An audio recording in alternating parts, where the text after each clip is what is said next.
Well, welcome everyone. Today we're doing another Geek and Greet. Um, our guest today is from Elflair Games. Would you like to make an introduction of yourself, Timothy? Sure. Hi, my name's Tim Brannon. I freelance with Elflair Games. I'm basically their second guy behind Jason, who is founder and sort of the main dude for the game. I also do a lot of freelancing. So I've got a lot of different books out for a lot of other different publishers. I've just basically been involved in the RPG biz publishing side. Oh God, what is it now? 24 some odd years or so. Yeah, 24 years. So yeah, I basically get to write the kind of stuff I want to. Well, I write the stuff that I wanted to buy in '83. Is what it boils down to. That's why my wife. I was talking to my wife about this new book idea I've got, and I'm like, I just really all I'm doing is just writing stuff that I wanted to buy when I was a kid that nobody was selling. So, and that keeps me happy. Keeps me somewhat sane anyway. That's what gets most of us into this. Yeah. We want something that, nobody else has. And, so we write it. Yep, yep. Yeah, I know what that's like. I was writing RPG. I started my first RPG, I think, writing it in 1986. I think it Mm. was. I was inspired by watching sport wrestling on television. So I was like, "Hey, what would that be like as an RPG?" So I wrote it. Oh, there you go. That's actually pretty popular. I've seen a few wrestling games. Yeah, yeah. But that's you mentioned '86. That's probably about the time I started doing some of the writing because I kept collecting notes, obviously. And the nice thing about gaming in the '80s is that you could buy school supplies and tell your parents, oh, I need this for school. I need this for school. No, I need all this graph paper for me. And I could just keep it in a trapper keeper, which I wish I still had, because wouldn't that be like the best gaming accessory out today? An 80s era trapper keeper, not with Velcro on it, with a real snap, Mhm. and just have that and put all your gaming stuff in it.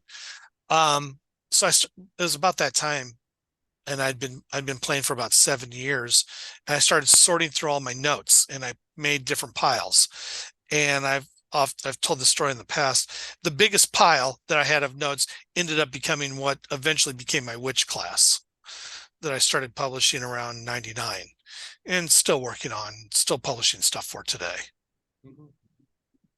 Yeah. Which Uh, class for D&D? Yes, I did. So in '99, I released, and I don't know I don't know what the age bracket of some of your viewers actually is, but you got to remember what it was like in the late '90s trying to get something out on the internet. mm, First off, it wasn't easy. You had to at least have some knowledge of file sharing. And secondly, even if you did get it on, TSR was going to come in and sue you. And there were plenty of places that were like considered almost we would have called them dark web back then, although they're really not. But these websites where you could get netbooks, things you could download that you know hopefully kept you protected enough from getting sued by the people that they sue regularly, or at least that's what we were calling TSR in the day. mm. So I started doing that. I did one for second edition, and then let's be perfectly honest, they had every right to go after me on that one. They didn't, because I guess I was either too small or whatever. So I did it for second edition. And then once the D&D third edition came around and the OGL soon hit, I'm like, oh, well, wait a second, I can use that. So I put out a third edition book, and then people started doing retro clones, and I started doing ones for I call it basic era, but it's Moldvay basic, Holmes basic, or Menser basic, or any of those, or any of the clones that come out. So I've been doing books for those forever. So yeah, I've got a few of them out there. Funny thing is I had a program to help me with 3.5 character generation called eTools. And I'm Hmm. pretty sure I downloaded your class that was converted to Probably eTools. did. And I You probably played it did. once. Yeah, I remember somebody telling me that they converted it, and I was like, I mean, I've always been of the opinion, you want to take something of mine and convert it? Have fun. Let me know how you do. Because that's fantastic. I mean, when I do things with the OGL, and that's a completely different topic, but when I do things with the OGL, I mean, I always release everything as open gaming content, 100% open. So if somebody wants to come in and say, well, I like your witch, but I don't like this part. Well, okay, great. Everything you need is there in front of you, except for the stuff you don't have, and you can write that. And if you want to write it and lift some of my text out and use some of it, hey, great. I'll probably buy it because that's what I do. I buy this stuff and I've like, oh, this is really neat. So yeah, so I remember when that one came out, and my witch book at the time was an odd mix of 3.0 and 3.5, because by the time I actually finished it, 3.5 was coming out. So I had somebody in my playtest group who was also on the 3.5 playtest, and they said, oh, hey, well, you better take these into consideration. I'm like, oh, okay, fine. So that's why you still see alchemy and craft alchemy in the book. They're both there at the same time and just have to do them differently. So was the witch the first thing that you ever put out there? The first, yeah, actually that was, and it was from the second edition netbook of witches that got me involved in working with Eden Studios, because from then I worked on my third edition witch book, and I tried to teach myself as much as I could about the OGL and all the language. So I got on the Eden Studios, and they hired me as their OGL consultant first. Nice. Knowing only having like 10 minutes more knowledge than anybody else in the room, but that meant I had more. So that worked out. And I worked on their Liber Mysterious book, which was their D20 monster book, which was a lot of fun. I looked at some of their other stuff, and then of course I wanted to work on witchcraft. That was the game I wanted to work on, because witchcraft was at that time my favorite game. It's really good. It's fantastic. I love it. I still love it. So I did. I wrote the wiki book for it. But, is that people who know the saga of Witchcraft in Eden Studios, they stopped publishing for the witchcraft line because All Flesh Must Be Eaten was their big money maker. And soon they started in on Buffy, and I worked on Buffy as well. So I wrote a lot of stuff for Buffy, and I wrote a lot of parts of the Magic Box and Monster Smackdown and did all that work. And then while that was happening, we wanted to, George and the guys at Eden wanted to expand. So I convinced them to do Ghosts of Albion, which was a BBC web series written by Christopher Golden and Amber Benson, and directed by Amber Benson, who played Tara on Buffy. So I got to work with them real close. That was a lot of fun. So it was all Victorian horror. So Ghosts of Albion was my first big solo project, and it was the first core book I ever wrote. And I should have grabbed a copy to show you. Oh, well, I don't have one here. I got one over in my game room over there.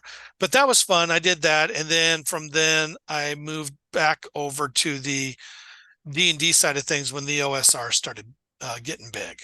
So in 2012, I released my Basic Era Witch book, and I've been putting out supplements that are compatible with it.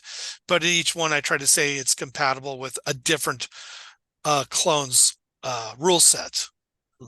Like my Pumpkin Spice Witch is overtly compatible with Labyrinth Lord. My Pagan Witch is overtly compatible with Old School Essentials, although you can still mix and match, because that's really the idea anyway. Yeah. So that's kind of where I got in. And of course, it was at Eden that I met Jason. And Jason and I worked together a lot. So I helped him with a lot of his All Flesh books. He helped me a lot with Ghosts of Albion.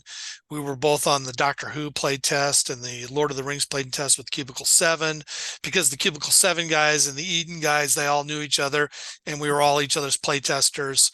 So we did a lot of work then. And it was just, one day we were like, look, we both love old school D&D. We both love witchcraft. And those are the games we're constantly going back to. Why aren't we writing a book that does both? And Jason had all these ideas, and we were going back and forth. I was like, Jason, you got half of it. Why don't we just write this game? And that's sort of how Night Shift was born. Yeah. So, and it's no coincidence that the Night Shift book is the same size as the Witchcraft book. Mm-hmm. It is very much our homage to Witchcraft. Yeah, I was looking at it this morning, actually, refreshing my memory on it, and it very much has an OSR feel to it. Oh yeah. Yeah.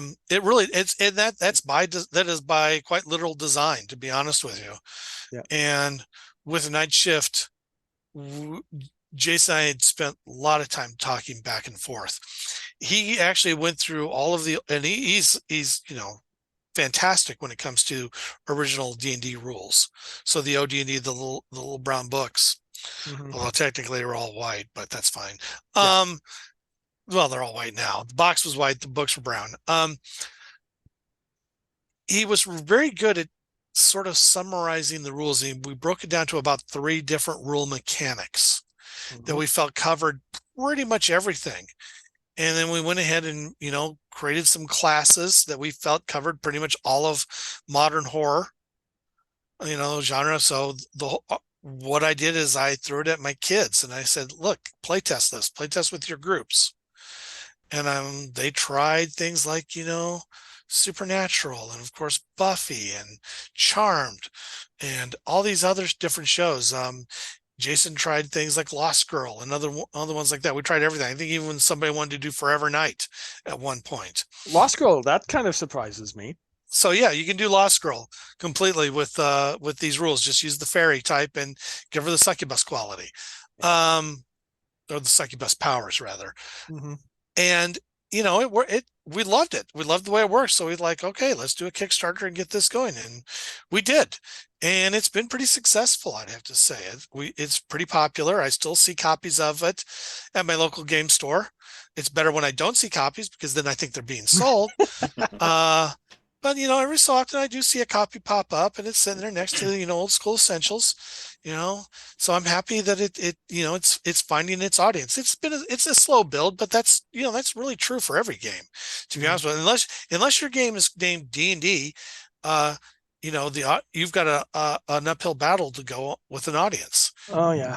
Even Pathfinder didn't have an immediate audience right away. Mm-hmm. I mean, WotC basically had to publish 4th edition for Pathfinder to get their audience. Well, that's pretty much true. Yeah. No, don't get me wrong. I like 4th edition. I played it. I enjoyed it. I also enjoy Pathfinder. Yeah. I got my hands on 4th edition. I was looking at it, and I mean, as far as I was concerned, yeah, it looks like an interesting game. It doesn't look like the kind of game I'm comfortable playing because it's not really an iteration past what came before. Right. But I mean, I'm not going to poo-poo it for what it does. I'm more kind of looking at it and going, you shouldn't have said it was this. You should have said it was that. If they had released it as a Dungeons and Dragons brand tactical miniature game, yes, with role-playing options, it probably would have done so much better and they wouldn't have changed things. Design-wise, the game, there's quite a lot of elegant design going on in 4th edition that people ignore because they're just, they're biased against it and they don't like the game itself. That's fine. You don't have to like the game, but don't dismiss that there's some really well-designed pieces in here. And there's some things in there that, probably should have survived onto 5th edition. I was playing a 5th edition game where we were using 4th edition ideas in it. So I had adopted Bloodied, for example. Yeah. In my 5th edition game. Of course, now I'm kind of moving everything towards Pathfinder, Castles and Crusades at the moment. Have you tried 13th Age? I have 13th Age. I haven't played it much, to be honest with you. Yeah. And I've run a few campaigns with it. It's fun. The problem I run into with it is the time I have is kind of limited for gaming. And it's like, okay, so I already know that X number of sessions are going to be used up for whatever nonsense I'm playtesting this week. And then I want to, I've got these campaigns I've been doing with my kids since they were little, and now I have to work around their work and college schedules as opposed to their, nap times and, homework times.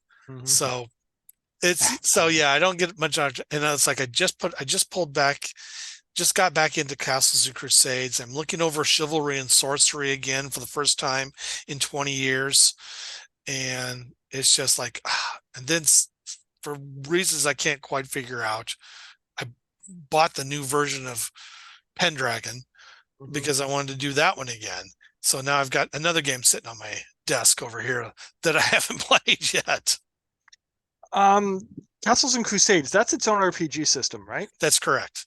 Yeah, Yeah, I had a little bit of a tiff with them on Twitter recently. they're good guys. They are, and I understand that their big issues they try to avoid any issues that they run into, political or otherwise, and that's fine. I can't do that myself. Neither can I. And I told them all art is political, and they tried to challenge me on that. I'm like, I'm sorry, if it's art, there is politics involved. All art's political. All writing is political. Exactly. I mean, that's just the way things are, and you can ignore it if you like, and that's fine. I mean, it's like Rush said, choosing not to decide is still a choice. Exactly. But you can, that doesn't change anything. And I mean, honestly, if my politics aren't showing through in my writing, I'm probably not doing a very good job, or at least, or maybe the reading or I'm underestimating or overestimating the reading comprehension of my potential audience. I mean, I wrote a frickin' witch book called The Ishali Tradition. It is all in. It's an Irish name, but all intents and purposes, it's the social justice witch. I mean, I could have just put SJW on the front of it and said, this is what this is. And if you play this, this is what you're playing. And if you don't want to do that, okay, you don't have to download that one. I've got a bunch of others. I have my silly pumpkin spice witch over here too. That's, the political message in that is fall is fun. And I like fall. Yeah. What they did was they posted a tweet comparing kind of a mission statement from Paizo versus a mission statement for the company behind Castles and Crusades, basically saying, well, Paizo's SJW and we're apolitical. And I was like, well, that tells me which game I want to play. Yeah. And that started the fight. Yeah. And then unfortunately, that whole thing got blown completely out of proportion by everybody. I mean, I'm on Twitter and I'm talking to them both, and I'm like, guys, seriously, you all need to shut the hell up, because every time you say something, you're making it worse. It's like, good, I understand everybody should have and at the same time, at the almost the exact same time that was happening, you got Jason Vey, who works with me on Elflair Games. I mean, he is Elflair Games, let's be honest, and he works for Troll Lords. And he's talking about people, it's like, well, he doesn't want to play with people who are anti-vax or something like that. I don't remember. Please don't quote me on that. And I don't want to set this thing off again. But the whole point is, they appeared, Troll Lords and Jason appeared to be on completely opposite sides of the exact same issue. And in reality, they're not. The Troll Lords' stance was they don't want to talk about it. And Jason, I have to remind him, don't talk about it. But they both just want to avoid it. Me, I mean, I want to dive in head first. And if you don't like what I have to say, okay, that's fine. I mean, maybe I lose. Does that mean I lost a sale from you? Yeah, probably. But who knows? I don't know. I mean, I'm not going to be disingenuous about what I do. Yeah. Well, you can't make decisions for on the basis of, I might lose a customer. Right. Out of how many customers would you have, would they have bought it anyway? Right. Who knows, right? And how many people would you lose if you start shying away from that? So exactly. Yeah. As you say, I tend to go head first into these kind of debates, but then that's kind of a Canadian tradition. We actually have a word for it. There's only one group of people that I refuse to play with, and that's flat earthers. Well, yeah, yeah, of course. Yeah. Although I did write a Hollow Earth book, so I try to troll them. It's like, you think the Earth is flat? The Earth is hollow. What are you talking about? I'm more willing to follow that mythology off a cliff than flat Earth off a Yeah. cliff. Have you Yeah, ever well, played Hollow Earth Expedition? I I've not. love Hollow Earth. I love Hollow Earth Expedition. I had all the books. The ubiquity system is so much fun. Yes, it is. And there's Hollow Earth Expedition, and then of course with ubiquity, you've also got the Leagues of Adventure, Mm-hmm. which is and the guy in the league in their gothic one. Leagues of Adventure is like I liken it to it's much like Ghosts of Albion if you decided instead of saying, oh, there's horrible things out there and we must be afraid of them, in Leagues of Adventure is, oh, there's horrible things out there, we must find out about more of them and record it for society and science. Yeah. So I mean, and the guys at Leagues of Adventure, everybody wrote out, fantastic group. I've played in their games at Gen Con many times, loved it. It is one of those games I wish I played more. Yeah, I actually was on their last Kickstarter. They were doing a supplement for the Mars book. Loved it. Yes. Yeah, unfortunately, it never happened. I have their Mars book and it's fantastic. And I got it at the same time as the new Space 1899 came out. Yeah. Which was also Ubiquity. So it was two different versions of Mars using the same system. So yeah, I really wanted to do that. I actually even started a campaign that I was calling 1901, an Ether Space Odyssey. Yeah. We had a comment from the audience. Hollow, flat, the Earth is a simulation. Yeah. When I was running Hollow Earth, I actually started making up stuff for Venus and running it as a comparison versus Earth and Mars. Right. And I was like, I said, like, the planet is thick and full of jungle and stuff like this, and it's all wild, and that's where this type of alien is, and this kind of stuff. Then when I started talking on the forums about it, that was actually what pretty much Venus was going to be, and I'm like, excellent! I can't wait for the Venus book. Well, and well, I mean that follows a lot of the Pulp Fiction from the time too, especially with Edgar Rice Burroughs writing about Venus. Yeah. So it's all high adventure. Yeah, but it's fun stuff. Yeah, but them. They're still there. COVID did a number on a lot of companies, and I mean when your market is people getting together and playing games, it's very difficult to make those sales when people can't get together. I know a lot of people like to play online. I've played online many times myself. It's fine. I have no issues with it. I'm Gen X, but I consider myself a tech native or maybe more of a tech immigrant. But because this is the kind of, all this technology, this is the future I always wanted. This is the stuff I wanted when I first plugged a 300 baud modem into my computer, and the world is now mine. It's just really slow. But a lot of companies were hurt, and a lot of companies didn't make it. I mean, we talk about the D20 bust that happened in the early 2000s, and that destroyed a lot of companies, and I felt it destroyed a lot of good companies too. But a lot of companies out there had one good product and a lot of mediocre ones. It was rare to run into companies that had a lot of good products. Paizo was one of the ones that had a lot of good products, and they found a way to survive. But I know that Paizo had their issues as well. I'm not privy to anybody's sales. I want to just say that out front before somebody assumes I do. Yeah. I just know from, the people who run these companies, a lot of them are my friends. I know who they are. Then I hear them talking. It's like, yeah, that was bad. Green Ronin had it rough. Eden survived mostly because they kept doing what let them survive through the D20 bust, and that was just printing all those all flesh must be eaten books and knowing who their customers are and kept selling to them. Did they grow their customer base? I don't know. I know I wasn't writing anything new for them.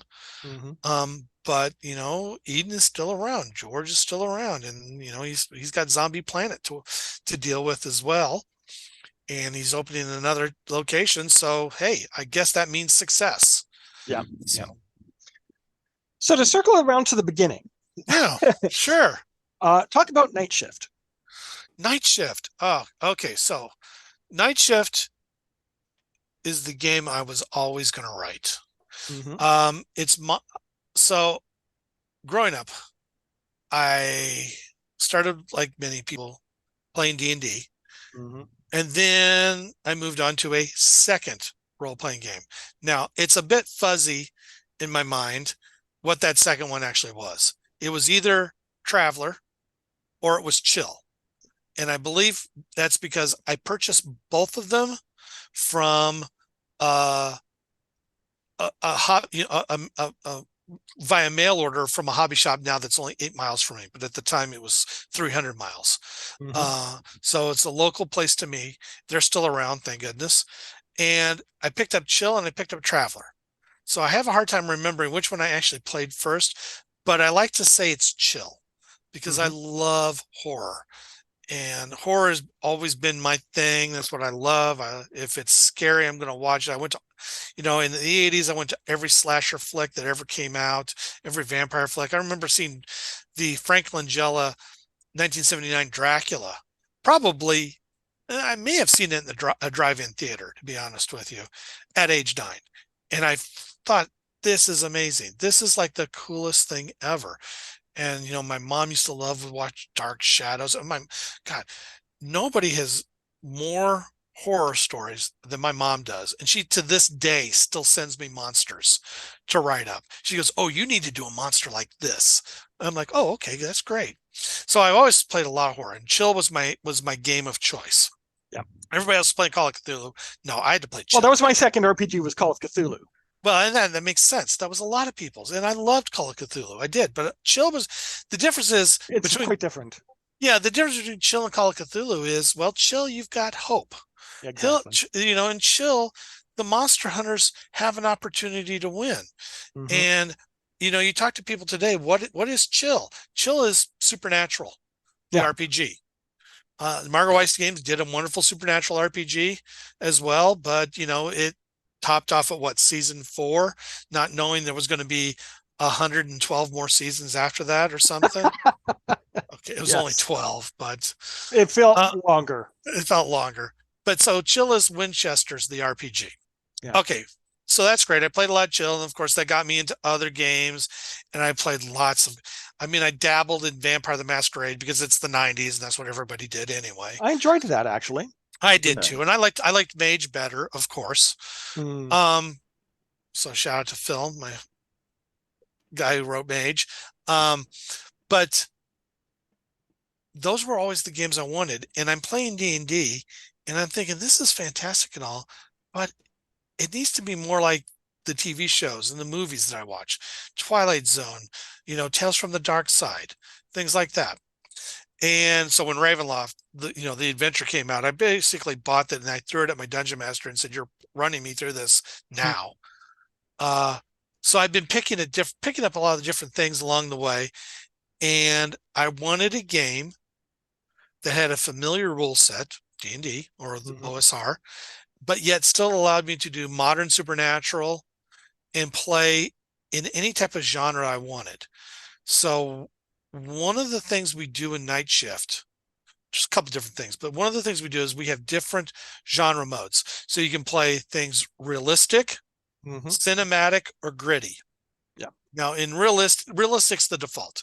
So if you shoot a gun, it does 1d6 damage. And there's all sorts of complications that are involved with that. It's a gritty game. You get shot with a gun, you're gonna die. That's not always the case, of course. There's saving throws, just like there's and other things, but weapons do damage, and you don't walk away from it very easily. Yeah. Cinematic, that's your Buffy the Vampire Slayer stuff. That's your supernatural. That's your should I dare say it, given all the problems it caused, your Underworld series. As soon as you mentioned Buffy, I was and going with the cinematic, I was picturing Paul Rubens holding the stake to his chest from the movie. Yeah, that was fun. Saw that one in the theaters too. So did I. I saw The Thing in the theaters with my aunt at the age of 10. Oh, lovely. That's great. I love that movie. Oh, God, it was a great movie. I added the creature to my D&D campaign. Oh, nice. Because I'm mean. Well, and see, We that's what we nuked wanted. it from space. Yeah, we wanted the collection of monsters you got from D&D, because let's be honest, there are no there's no better collection of monsters that you get than what's in the all your D&D books. I mean, my first D&D book was the Monster Manual. And I Mhm. read that thing. And it wasn't even my copy. I borrowed it from a friend. I probably wore it out. Poor guy. And then I wanted those monsters, but I wanted it happening today, and I Yeah. wanted it happening with horror. So Yeah. when Stranger Things came out, I thought that was like the best thing ever. That was like the best show to ever hit TV. Still think that, to be honest with you. Yeah. But Night Shift takes all of this stuff and throws it in a blender for us. And I took a lot of the ideas that I had when I was going to work on the witchcraft line. And I took some stuff that I had from when I worked on Ghosts of Albion that didn't see the light of day because I couldn't fit it in anywhere. And it hadn't been done specifically for Eden. It was just part of the writing process. And then I had things that, I'd done for the witch books that I thought they were great, they just didn't fit, you know, quasi medieval Europe or quasi medieval wherever. Mhm. I was doing, ancient Greece for a while in a couple books. So I took this stuff and we started putting together. And Jason, of course, had he has got this, what is it now? Probably this 20-year long Buffy campaign he's been playing with the same players. Nice. So he's got all those ideas. He's got all the stuff he's been doing. So we made a basic set of rules Mhm. that cover pretty much everything. We took a lot of the rules down to abstractions so that, because that was one of our favorite things about cinematic unit system, is once you got the rules, you could learn them and forget them. Mhm. Because it was just natural. The only thing you had to know how to do was roll that D10. Well, now for us, it's you rolling that D20 or rolling that D6 or that percentile, Yeah. depending on one of the three rules that we have. Mhm. And then we incorporated what we call night worlds. And night worlds are mini campaign settings, but you could also almost think of them as campaign modes. Yeah. There's Jason's default one, Veterans of the Supernatural Wars, which is semi post-apocalyptic. He's got his Nocturnum verse, which is your typical, the world is just like ours, but it's dark and there's monsters there. And of course, I take that and I turn it on its head with the world is just like ours, it's dark and there's monsters there, and they want you to leave them the hell alone. And that's my ordinary world setting, Yeah, that's which a is, kind of my default modern setting too, is kind of like that. yeah. So I have the ordinary world came out as part of a joke back in basically World of Darkness days, where people said, with all the splat books that are out for World of Darkness and all the rules and all the game books, there's literally one guy in the world who's a normal human being, and that's it. Everybody else is a monster. So in ordinary world, everybody is a monster. I mean, I've got a vampire, I have a depressed suicidal vampire who works for the city morgue, who just one morning is going to walk out into the sun.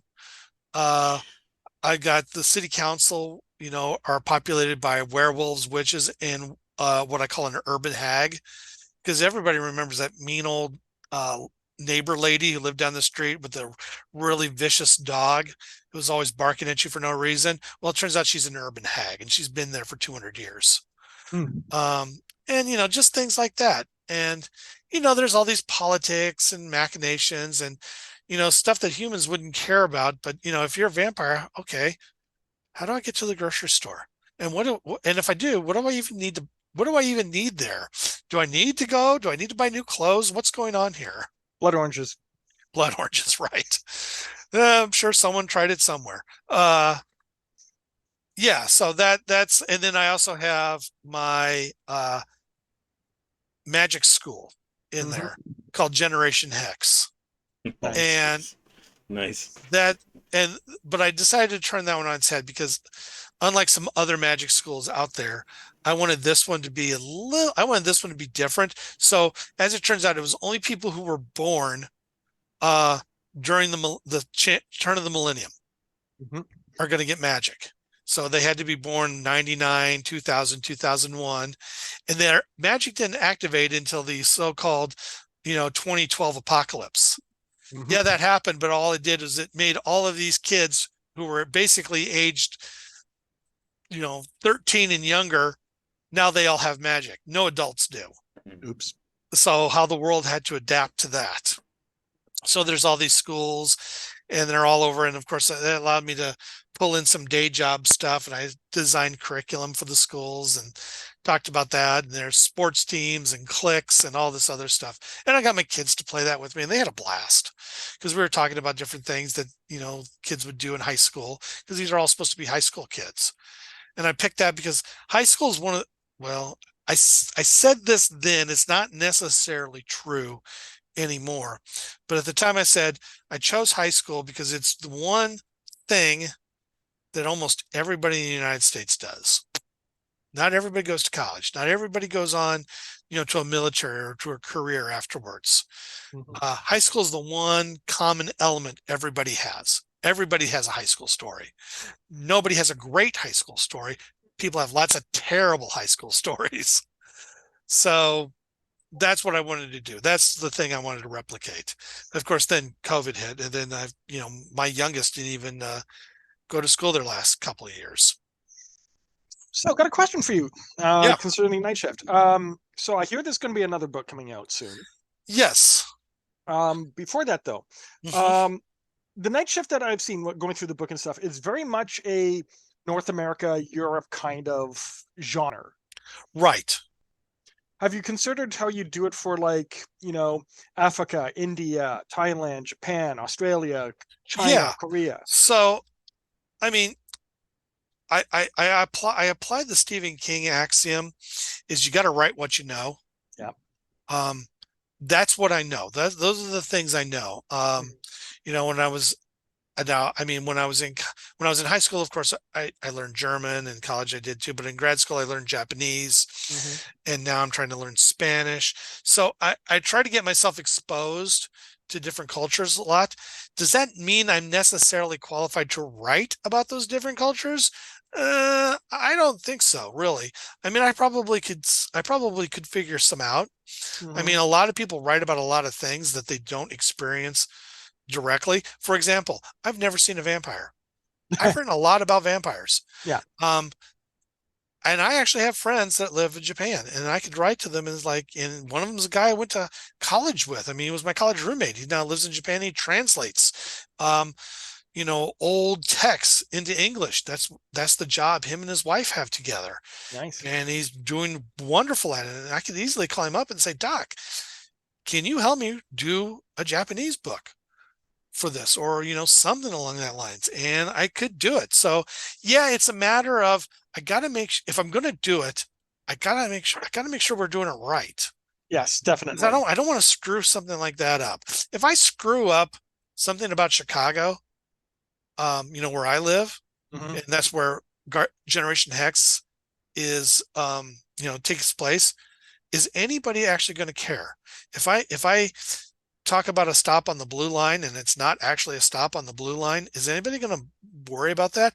Okay, yeah, Chicagoans are going to care, but you know what the attitude for that is like, well, go write your own damn book. I don't want to screw up like that. No, totally. With other cultures, and I would love to explore because there's just so much cool stuff. Yeah. I have a new book out. It just came out Monday, called The Nightmare. And it is an adventure, and it is for Fright Night Classics, but it's overtly for the Chill game. So it's for first edition Chill, it's for Crypt World, and in that I wrote about I know I'm going to screw up the pronunciation. The Dab Cho. Anyway, the night hag of the Hmong people. They're a minority in China, and then a whole bunch of them immigrated to California in the early part of the last century, and they've been coming over ever since. And there's a huge population of them in California, and we wanted to write about that. So I took a crash course in that, their language, And I mean, the nice thing is that, and somebody even pointed this out to me earlier today, a lot of monsters you see in various cultures are repeated all over the place. Yeah. Do I know necessarily what this East Asian night hag is like? No. Do I know what the Mara of Scandinavian folklore or the night hag of European folklore is like? Oh yeah, I know that. And they've got a lot more similarities than they do differences. Mm-hmm. And I can definitely talk about that. And everything else I can, I do know how to do research. So I can get that. And I mean, like research in the classical sense. So I wrote that and I felt comfortable doing that. When I was in grad school, I worked for the Navy and I was out in California for a while. So, I mean, a lot of what I based on that was the stuff I saw while I was out there. Mm-hmm. And so I still stuck with my axiom, write what you know. So I did. And that's why so I would love to do more. Yes, I would love to have a worldwide gazetteer for Night Shift, to be honest with you, of all these different things. And most cultures have so many cool things in them. Exactly. And there's just it's just, and I mean, I went down a rabbit hole once one night with my wife, just reading stuff. We were just looking at Aboriginal spirits. And I'm like, wouldn't it be so cool to put this in? And she's like, yeah, like, but I've got two Australian friends, and one of them, is originally from where I'm from. And he just lives in Australia now. One grew up there. So, I mean, I want to make sure that if I do something like this, they'll be able to pick it up and say, yeah, that's the stuff I know. That's the stuff that I recognize. Yeah, when I wrote Fox Magic, I had to be really careful because I was dealing with Japanese mythology and religion. Right. So, yeah, I mean, I wrote it anyway, but I had to be really careful about how I approached it. Right. And we're going to be doing a second edition soon, so I have to, again, be very careful about how I write it. Yeah, exactly. And I mean, can it be done? Of course. I mean, lots of people write about lots of things that they don't know about or make up. And that's great. As I don't do Rifts Africa. Yeah. yeah. All right. But if I want to do it, though, I want to do it right. And I definitely want to get people involved who can read it and tell me what I got right, what I got wrong, and what I need to change. You were talking about Cubicle 7 recently. Have you seen the role-playing game Kuro? I have. Yeah. I wound up buying all 3 books, and I was very interested. I love J-horror. I love, transhumanism and the cyberpunk thing, and it hit all the right buttons for me. Right. So, of course, I picked it up, and I was going through, and it's like, oh, I just can't wait to run this. What I didn't know was it was an adventure in 3 parts. That's all it is. Yeah. Yeah, because I got to the 3rd one. It's like, yeah, so this is what's going to happen to the characters, and they get this thing, and then it stops. Yeah. And I'm like, where do you go from there? And they don't tell you. And then it's like, and they mention, oh, this spreads to the other countries and stuff happens there. And I'm like, okay, so what is that? And they don't tell you. And I'm like, why would you do that to us? Yeah, I mean, I love Cubicle 7 stuff. I mean, I have a ton of their material. In fact, I'm going to spend all next month on my blog just talking about the Doctor Who RPG. Yeah. The first half on the old Phasa one that I loved, and the second half on the Cube 7 one. Yeah. So, but yeah, that's the plan at the moment. We'll see if I gotta survive the end of this semester first. I have Peltia, I have Yggdrasil, and I have Chin. I have those 3 settings. Yeah. And I'd love to see more from that. But unfortunately, Cube 7 lost that license. Oh, wow. Okay. So it is now handled. I forget who handles it now. It's not Cirque 7? Oh, you're thinking, Circle 7. I was saying Cubicle 7. Yes, I know. But I mean, isn't the French version 7th Circle or something like that? 7th Circle, yeah. And I think they still have it. But Cubicle 7 isn't doing the English versions anymore. Yeah. So if your French is fine, then great. Yeah. But yeah, I was. Yeah, Google Translate. I actually mentioned this before recently, where it's like an RPG. You say, yeah, okay, so we'll focus on this region, and you go into all this great detail and stuff and like this, and it's like, so what happens if the players want to go beyond those borders? Right. And in the modern age, that's a very easy thing to do. So true, yeah. I mean, Shadowrun does it right. Shadowrun, they went through all the different countries and stuff and explained everything and showed the Mhm. cultural differences. But then you have like Vampire the Masquerade, and when they did Kindred of the East, and boy, was Yeah. that a mistake. Yeah. Well, yeah, some things just don't work right. Yeah. Um, I don't know if we'll do any other supplements like that for night shift. It may be something along the lines of if somebody out there wants to talk about what they would like to do, Hmm. we might boost it Yeah. at that point. Like if somebody says, hey, I love night shift, but I really want to set it in Cuba. Mm. I'm like, well, that's probably going to be fantastic.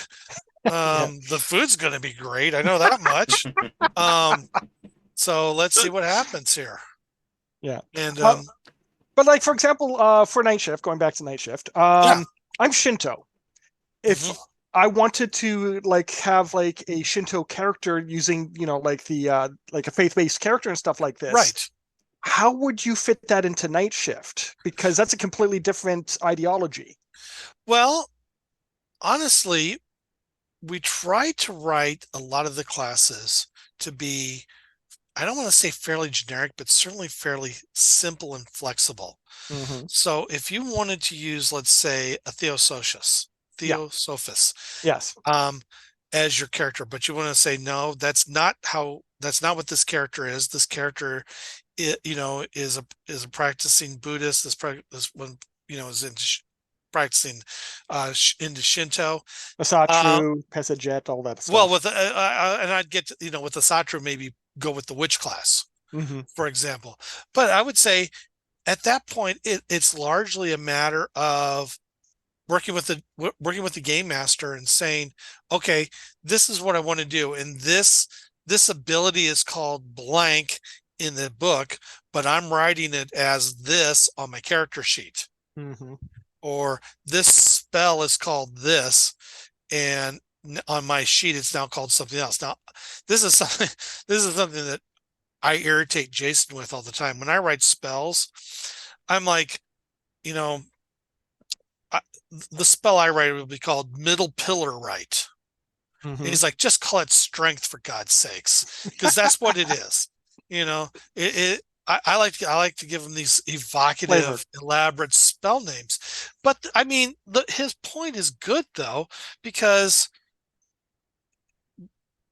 the effects of it is you get stronger, Yeah. or lesser strengthening right. You can, you have or minor combat prowess, however it is I name it. The point is you're going to get a bonus on your strength for attacks and damage.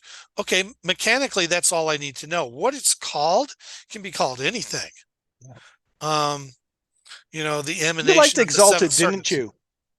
I kind of did like Exalted. Yeah, I did. I didn't play it much, to be honest with you, but I liked Mage a lot too.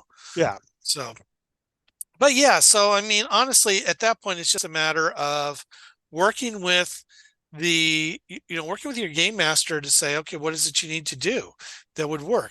Now, let's say I wanted to do a, my wife and I just got done binge watching Vikings recently. So what if I wanted to do, you know, something like a priest of the old religion in Hmm. modern times? What works better, the witch class or the theosophist class, or even the spirit rider class in from one of our splats? Well, maybe if nothing fits exactly, um, you use our optional rules to sort of build the class with the features you want per level, or you work out a very clever, very elaborate multi-classing of it, where you take a little bit of this and a little bit of that and something else till you get what you want. The whole idea, of course, is give everybody all the options that they would need, so then that within their groups they can figure out how to do that. How did you pick out how much XP you needed per level for the charts? So if you look at the charts, a lot of them are adapted from OSR Hmm. charts. So okay, so simple, and yeah, and Jason hit me up with this because one of my degrees is in stats. Your simple progression is starting at 1,000, then 2,004, and then just doubling up until you get to a certain point, and then it's just like say 100,000 or something like that after. The formulas are not complicated, so we figure, okay, your basic fighter type. Okay, basic fighter type, you need 1,000. You probably need 2,000 experience points to get to your next level. If you're a cleric, it's going to be, less than that. If you are thief, which is a survivor, it's even less. But if you're something like the witch, which you need 2,600 to get to second level, that's much higher. And the point of then that one in particular, well, that's the same point value I've used, for the last 20 years. It has the advantage of, going through literally thousands of hours worth of playtesting and literally hundreds of characters. So that one I know works. And the others largely follow along the guidelines of all the other classes you see. I mean, there's not too much differentiation. And if it had to, okay, great. I could go dig up something like Big Eye Small Mouth D20 that had an actual class building system that they released it to the SRD, and build it that way. Welsh Piper's got a class building thing that he uses for OSR classes that works great up to 14th level. And there's been, Dragon Magazine articles, although I try not to grab anything like that because that's somebody else's sort of proprietary information. But math is not proprietary. I mean, I know that if I do something here and then I double it, okay, great. I can figure that out. I got Excel. I can figure this out. It's simple. And if I need to put in some variation, okay, I can put in some variation here. Everything sort of varies. If I know that this class is limited in levels, all right, then I won't do this type of progression. I'll do a different type. So yeah, that's where we came up with those. And I think they work pretty well. To be honest with you, I haven't heard any complaints about those. No, I don't see any reason to complain. Even going through it, I was like, yeah, okay, this makes pretty much good sense. Yeah. A lot of it's... Sorry. Go. Does that mean that character classes in your game like a character can level up before another player at the table could? Oh, yeah, absolutely. So, I mean, we do have... So, I love modern D&D 3, 4, 5, where everybody has the same XP value for class level. Okay. And there's lots of advantage to that. The game design wise, there's lots of advantage. It makes multi-classing so easy and other things. And it keeps people right around the same level. But let's go back to what we're talking about. Let's take a good example, Dracula. Van Helsing is not at the same level as everybody else. Now you could say, okay, he's a higher level. Well, higher level what? And is he the same class as Dr. Seward? Well, Dr. Seward's a psychiatrist. Well, how many experience points do you need to be a second level psychiatrist? I don't know. I was only a psychologist, and that's less experience points because I don't have to go to med school. So even, as you read through Dracula, you realize Harker's kind of a wimp, and Lord Godalming and Quincy P. Morris, they are, these are guys who spent their time out big game hunting all the time. Yeah. So if we were going to call them survivors, no, they'd be veterans according to Night Shift, and they're higher level. Jonathan's a survivor. Mina is a survivor, although Mina has it's probably higher level than Jonathan, because you read Dracula, you realize right away, Mina's the only one who knows what's going on. Mina's the star of the show. It's not Van Helsing. It's Mina who gets everything done. So that's, so characters can be different levels. Buffy is not the same strength as Willow. Yeah. In an arm wrestling match. Yeah, I was thinking about that. The difference between like old school and modern D&D, for example. With the old school, it was, well, you get this many abilities at this level, so this is why it's going to cost this much to get to the next level, because you're front loaded, or wherever the big stuff comes in adjusts that scale. With like 5th edition, 3rd edition, I'd guess 4th edition, I haven't played it, so I can't judge. The game designers had to try to make it so that everything hit a certain parity for each level, and that's a lot harder to do. Right. It is now. I mean, it's a little more flexible in 5th edition, Mhm. and in 3rd edition, you saw a lot of drift. Yep. From that. If you just take the 3.0 core rules with the basic 11 or 12 classes, I forget how many there were. Mhm. There's quite a lot of parity between them. Yeah. The best example is 4th edition. In 4th edition, a 4th level wizard will do more or less the same amount of damage as a 4th level druid as a 4th level fighter.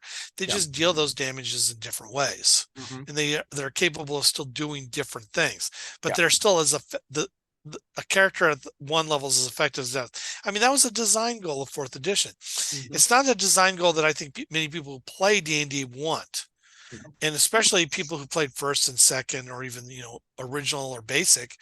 You got it back in the day when your 1st level fighter was the guy who was saving the day, and your 1st level wizard or your 1st level magic user was afraid of a house cat, Yeah. because a house cat could do 1d4, and that's all the hit points you got. So, but I mean, it's just different points of view. And with Night Shift, we stuck with it closer to the old school sensibility, but we didn't want to ignore the last 20 years worth of game design and things that have happened. Because I mean, look, I love AD&D. I played the hell out of 1st edition. College, I played the hell out of 2nd edition. I know those rules. I love those rules.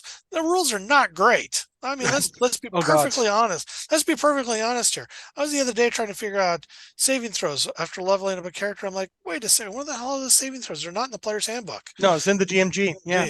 So you have to go all over the damn place. And it's, a lot of things are largely arbitrary, Yeah. and they don't have any rhyme or reason. Yeah. Have you ever heard of the adventure Throne of Bloodstone? Oh, heck yeah. Yeah. I played Throne of Bloodstone. I tried to run it a couple of months ago. We were going to do a stream for it. And I had the players make their characters and stuff like this. And it was like, okay, so, how many levels does the characters have? Do we do it by XP, or do they all say you're the same level and, going through that? Then I started actually looking at the rules and making notes so I could run it. And then I was like, 9/10 of this we didn't use when we ran this in the 80s. We didn't even know like half this mechanics existed. I didn't know there was attack of opportunities in AD&D. Yeah. I mean, and a speed factor. Oh my God, calculating speed. Yeah, we used to love using speed factor, to be honest with you. But yeah, Throne of Bloodstone is Still my favorite. I love it. I read that was the last adventure I ran with my high school DM. To be honest with you, he ran me through it, and I ended up retiring probably 90% of my AD&D characters at that point, before moving on to 2nd edition, where I became the forever DM. I had to learn how to game master before I learned how to be a player, because I was the only one with the rule books. Well, yeah, I had to do the same, but kind of the same here. I had a cousin introduce me to D&D, and then like he ran me 2 campaigns. Was like, no, I don't want to DM anymore. I'm like, okay, and that became my job from then on. Yeah. And I was 10 years younger than him, so.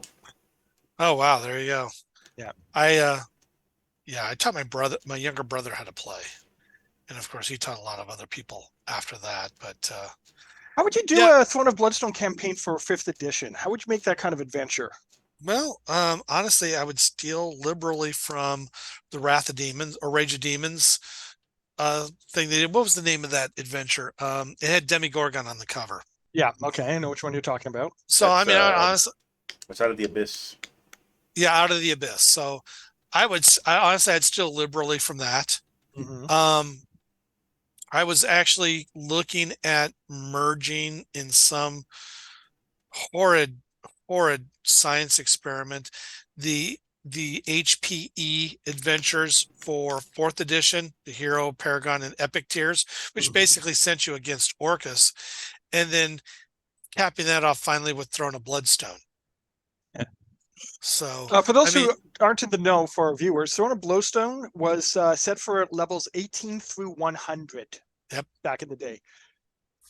Wasn't there some of the story put in Yawning Portal?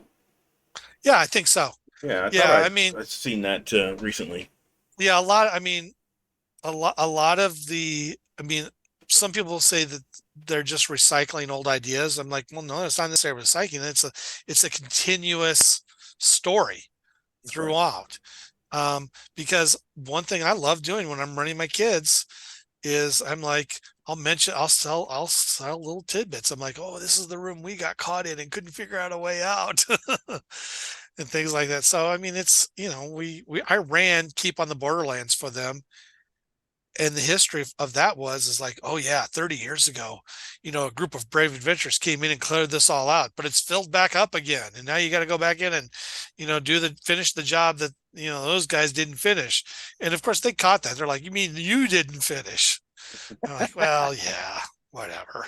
Yeah. For me, that would have been Palace of the Silver Princess. That's the one I I ran love the that most. one. Yeah, I love Palaces. I read my kids through that one too. Yeah. We were running Sunless Citadel. We've run it a couple times through the Yawning Portal, and I remember it back in my 3.5 days. I was like, wow. Yeah. I also remember that one of my newer 5th edition characters, we had made a variant of basically a cat that was sentient and could cast spells. And Oh, nice. the room with the ice misfits, like everybody tried to open that barrel and failed with their strength check, but the cat succeeded. It was terrible. We also lost one of our characters that day. Oh yeah.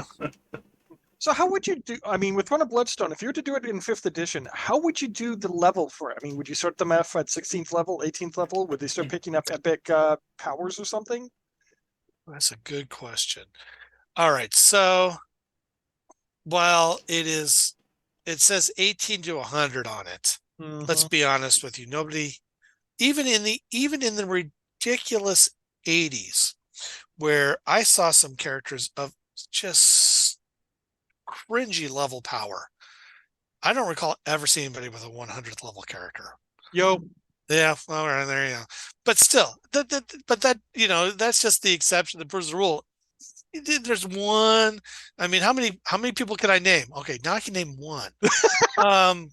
we had an actual group of players who had 100th level characters, and they brought those characters into my first level red box campaign. I had to figure out. It taught me trial by fire how to handle high level characters, and that is, it's not about fighting. Then it's about what do the characters do in the society, and what are the repercussions, and you make it that kind of game. Yeah, with Throne of Bloodstone. So typically, you kind of think AD&D tops out at around level 25, give or take. Yeah. Yeah, I mean, after that, it makes power almost no scaling. difference. Yeah, it's the just power scaling is not much. Yeah, hit points and wizards. If you're like me and you figured out how many spells you're supposed to get, yeah, then that changes. But so if you figure the real limit of Throne of the Bloodstone is level 25, you just kind of scale everything down a bit, and you say, well, I'd start people out at maybe 12th level, or maybe start them off at 13th level and move on from there. And if I remember right, I think Out of the Abyss tops off at level 15. Sounds about right. Yeah, that 5e, the 5e campaign. All right, so as soon as they're done with that, Throne of Bloodstone and run it as a 5e. And there used to be this group on it was back in the Google Plus days. I don't know where they are now. Classic modules today, where they would do rewrites of the modules. And I rewrote Death's Ride for the companion, and I rewrote it as a 5th edition adventure. So if you get onto DM's Guild and look for classic modules today, you'll find a bunch. I don't know if anybody did Throne of Bloodstone or not. I started working on it. I got the PCs to go up against the White Dragon and almost had a TPK. Well, yeah. They never actually made it to the Lich because the Warforged fell down the slide trap into the green slime. I had to do the calculations for what happens when you're in a 3-dimensional space, which is all green slime, was the kind of damage you take. So he dissolved almost immediately. Yeah, that'll happen. With the Lich, it's a 30th level wizard in Advanced Dungeons and Dragons. So what I did was I took the Lich from the Monster Manual, and I gave it, I believe, 10 epic feats.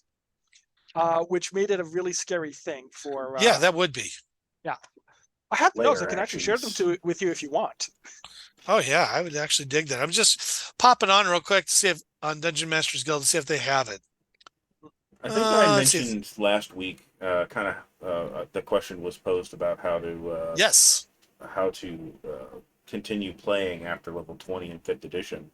I think my idea was every level that you obtain after that, you're able to pick a like one of the things that another character, another class would get at one of their levels. You just take that. It's like, okay, well now I want to take spell casting from cleric, Oh, neat. and the next level now I want to take second level spell casting from Right. cleric and work that way, or I just want to add more spell slots to my wizard, so add another spell slot, Yeah. things like that. Yeah, that would work. So I did just check. Throne of Bloodstone is up on Dungeon Masters Guild from classic modules today. So it's a 5th edition conversion. How it is, Look at this. I don't know. But for $2, if it That's gives not you a bad. couple ideas, it's worth it. Yeah. It's a gold bestseller. I'm surprised I don't have it, to be honest with you. Well, now I'm gonna have to take a look. I Yeah, I'm gonna have sense to- at I'm gonna least have to two fix people are that. gonna be buying it Yeah, tonight. so maybe it'll be a platinum seller. I don't know. Well, I just gave you the link on Facebook. Not a Oh, sponsor. there you go. Good deal. So Stephen Ah. Russo, you owe us $1 or something. I don't know. That's the author. But I did. But I mean, I worked with this group, and I did Death's Ride. Now, Death's Ride was like for 15th to 20th level, so that also actually works in the same era. After Rage out of the Abyss. You said this was Dungeon Masters Guild over on Drive-Thru RPG, right? Well, DM's Guild, yeah. You should go to dmsguild.com Okay, I'll look and check it out. And that's because I know, because even if you go into Drive-Thru RPG, sometimes you don't see the DM's Guild titles, even though they're all the same storefront. I know it doesn't help anybody in the stream, but in the chat I just threw it in. There I it can't is. access it while I'm streaming, unfortunately. Yeah. But we'll take that link and we'll Well, put it yeah, in the you'll video you can, description yeah. So we'll throw that. for We'll YouTube. see where it is. We'll see where it is when we come back. For And levels so, 16 yeah, through 20. Yeah, Okay. so there you go. So yeah, right after you get done with the other one, I think it works out nicely, to be honest with you. I don't know if classicmodulestoday.com is still up and running, but it could be. I'd actually like to do a 5th edition game that actually got through Out of the Abyss. Like, I've started it twice now, and we always get up to a certain point and just we kind of switch over to something else. Yeah, I mean, if I were to do it these days, honestly, it's Dungeon Master wear out, really burnout, because of how much you got to keep track of as the storyteller in that particular campaign. Exactly. Like, I mean, go ahead. No, I was going to say I might try it with Pathfinder 2E, but I'm afraid that while I know Pathfinder and I find a lot of Pathfinder 2E rather interesting, I don't know it well enough to do those kind of conversions on the fly. See, I've never had a chance to actually play Pathfinders. There's been a couple times when I've been invited to games, and this has been the same game master every time.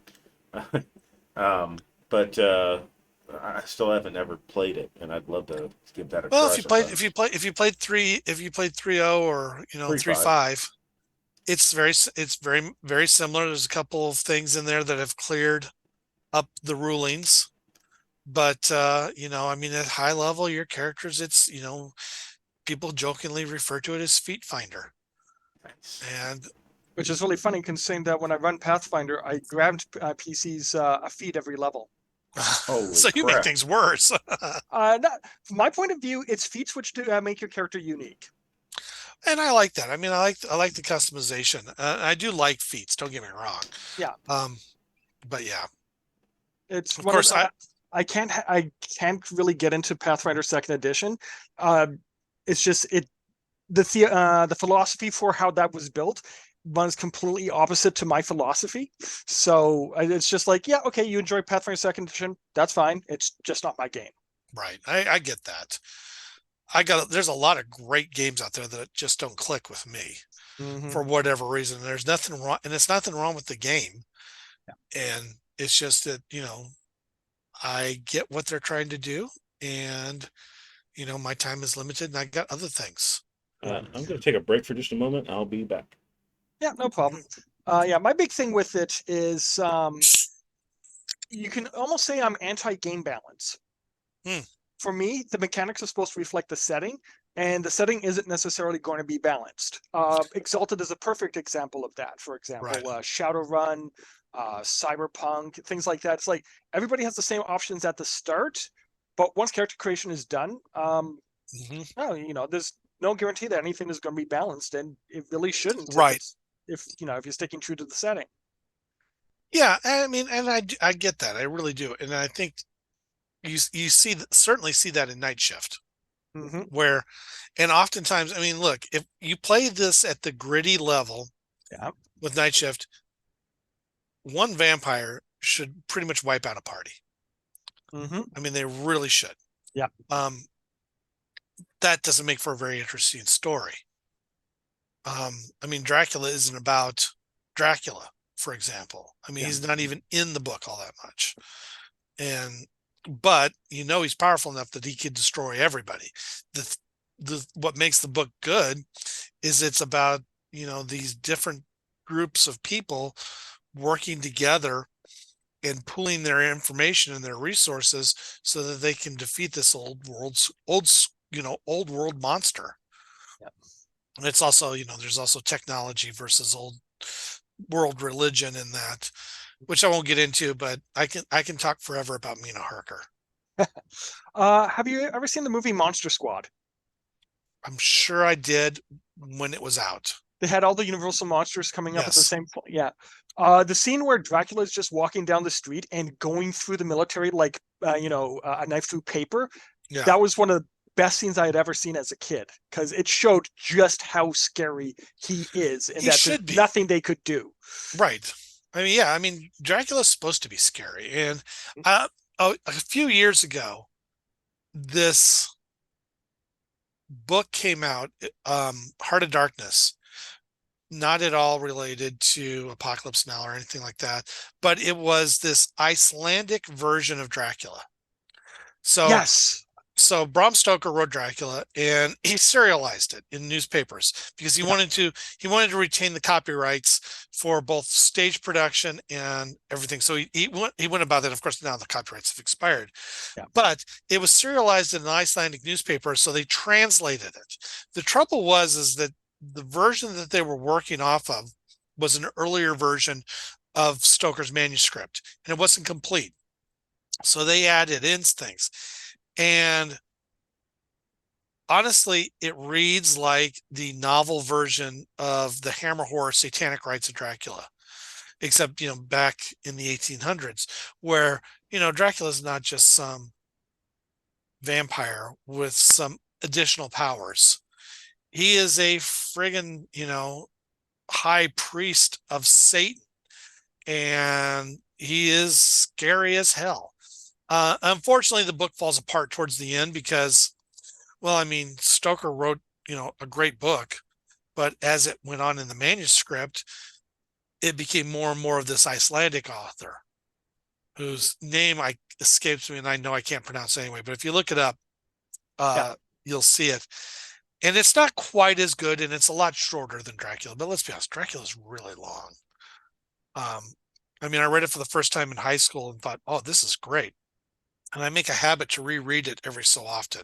I just recently reread it last year, and I kind of want to, since it is in the public domain, I've always wanted to serialize it on my blog, with the diary entries, only post them to my blog as the diary entries on the dates that they're doing it. Maybe not this year. There's no way, because I gotta get started here pretty quickly because it begins on Walpurgis night. Did you ever see when somebody took Back to the Future and actually posted it on Twitter in order? No. They had the different accounts, one for each of the characters, Oh, and then wow. they had them like talking with each other and intersecting and stuff through Twitter for the entire movie, with the pauses for when time passes. Oh, that's interesting. No, I didn't see that. I consider that high art. But no, we earlier we are going to talk about the new Elflair book. Yes, that's true. So one thing I want to make clear though, it's not a night shift book. It is a brand new game from Jason, and he's doing this all on his own. And I think that's great for starters because I get to enjoy it, as a gamer. I get to enjoy it as a consumer. I don't have to sit here and hash over, oh, does this need to be here? Does this need to be there? No. I get to just sit back and wait till it's done and get it. Of course, I'm getting the playtest version. Anyway, the game is Wasted Lands. Mm-hmm. And it basically covers a proto-human society. So we're calling them humans. He's calling them humans, but in reality, they're not humans. They could be something else. I mean, if you're familiar with Michael Moorcock's books, I mean, this could be the race that Elric belonged to. So they could have been elves. Melnibonians. Yeah, they could have been elves. They could have been something else. But anyway, they serve the same ecological niche as humans do. Mm-hmm. And it's right after the old ones have left Earth. So the stars have gone wrong again, and the old ones have had to leave Earth. And of course, the asteroid hit Yucatan Peninsula, and the dinosaurs are all dead. So this is sometime right after 65 million years ago, right after the KT explosion. Okay. And there's humans all over. And now humans are having to deal with an Earth that no longer has the old ones. And so they're having to do their own thing. And it is very much, Robert E. Howard sort of high fantasy. What is that? High fantasy or low fantasy? Anyway, I don't remember. Anyway, so it's going to be like Conan's. So it's definitely sword and sorcery. Yes. Mm-hmm. And the characters you play are regular, normal people for the most part. But as they get better and better in power, they're going to become the gods that we know of today. Oh, nice. So I just rolled up a Shegargal as a first level necromancer, or as I like to refer to her as the world's first goth girl. So, she's that. I'm for next week, I'm going to put up Isis as a starting wizard, as a sorceress, first level sorceress. I mean, if this was D&D, just called dibs on Callie. Oh, well, anybody can play anything they want, so that's great. And if they want to play, she wants to play Callie, here's what you can do right now to try it out. It's going to use the same rule system as Night Shift. Mm-hmm. We are scrubbing the OGL out of it because I'm not going to deal with that nonsense again. Are you guys going to use the ORC? No, we've had our own system, which is actually kind of interesting. So the system in Night Shift, and you open up your Night Shift book, you'll see the system is called ogres. Yes. And okay. Yes. So originally, and this is if you go back to our Elflair Games original clone, Spellcraft and Swordplay, the system in that is called orcs. So we've actually been using orcs as a system since 2013. So Wasted Lands is going to use ogres, but there's also a chapter on how to use orcs in it. Not orcs the creature, orcs the system. And what that really means is you can either play with Night Shift rules, or you can play it with something that's more akin to D&D like rules. So I mean, these characters, if you were to call if this was a D&D game, Isis is a first level magic user. Shegargal is a first level necromancer. Apollo, he's a first level fighter, bard, something. I don't know what he does. Maybe he's a bard because he also plays music, but he also fights. He's a bard. He's a bard. Multi-class. His sister Artemis, she's a first level archer. Artemis, she's awesome. So yeah, and then as you go up in levels, you're going to get your powers that you get normally through your class, but you're also going to get these divine touchstones. which is basically this divine power you're building up. Hmm. And the whole idea is that, well, in another few million years, another group of humans is going to come around us, and these are going to be the gods that they know. Have you So seen Godbound? I don't believe I have. Stein Nominee Press did an RPG called Godbound. Oh, yeah. I do know that. I thought you meant like a movie or something. Oh, no. The RPG. Yeah. It sounds distinctly different from what you're doing, but I'm like, yeah, okay, I can see this. Yeah, I mean, it looks cool. And my son's group, he's got a group that comes in and plays D&D every Sunday, Mm-hmm. and they're excited to try it out. So I'm looking forward to hearing what they have to say. Yeah, I want to see how this goes. I'm actually kind of And intrigued because divine characters, even if they start off at like normal human levels, has always fascinated me. It's why I Right. like the Amber Diceless system, Gossamer and Shadow, Godbound, Exalted, things like that. I like the idea Right. of starting relatively normal and where do you go? Exactly. And I mean, it's not, none of it's a new idea.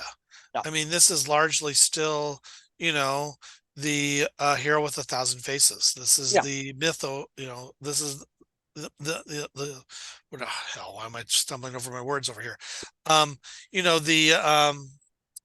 why can't I remember his name? The book's right over there. Anyway,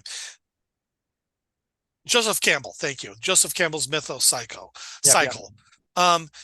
Except that this is just a bigger circle. At the end, you're not going back home to be the hero, you're going back home to be the god. Yeah. So, and there's thousands of gods out there. So pick and choose. And who's to say there isn't two Callies? There may have been. I mean, we know that there were several Zeuses, for example, in ancient Greece. Every city had their own Zeus. So when I was studying ancient Canaanite mythology, I was taking a look at Baal Hadad and Mot and Right. all that kind of stuff. And as I was reading the legends, I'm sitting here going, okay, so there's God, there's his wife, Ishtar, Yep. there's his three kids, which are Zeus, Poseidon, and Hades. That's interesting. Oh, and there is Athena slash what's the Egyptian psychopathic lioness? Sekhmet. Sekhmet, yeah. And then it's like, there's Sekhmet. And I just look at, there's Hephaestus. And, Yep. Yeah, I do a whole series about that called Syncretism of the Gods on my blog, where I talk about this. So and then I talked about the Greco-Egyptian one with Serapis and Hermanubis and the others. And then I decided, well, what if, say, circa, I don't know, 500 or somewhere around, like, I forget the exact date. And then I jokingly said probably on a Thursday, a group of Roman pagans encounters a group of Germanic pagans somewhere on the outskirts of the Black Forest.